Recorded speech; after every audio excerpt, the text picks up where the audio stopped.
Fala galera, aqui é do JF Gamer Youtuber e hoje estamos aqui com o Felipe. Pode falar, Felipe?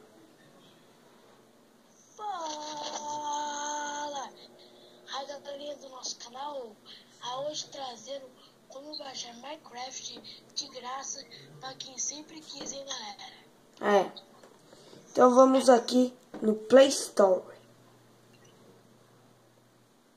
A gente vem aqui, daí a gente vai lá em cima e escreve. A gente vai lá em cima e escreve 4. Não, coloquei 3, calma aí. Coloca. É merda.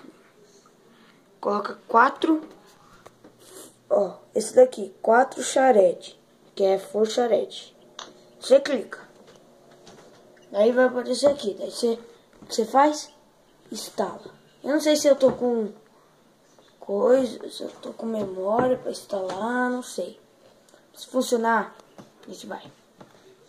Ó, tá instalando.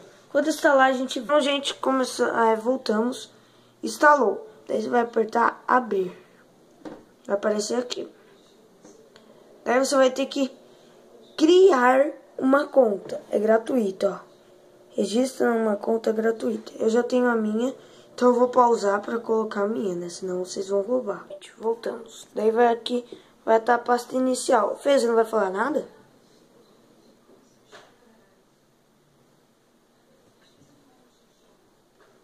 Eita. Tá aqui.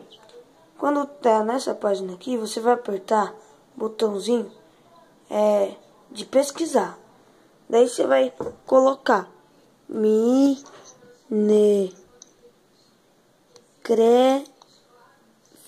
Daí você vai pesquisar. Clicando aí. Daí vai pesquisar, vai carregar. Vai aparecer um monte. Você clica no primeiro. Aqui, daí você vai clicar aqui e vai aparecer. Daí você aperta download.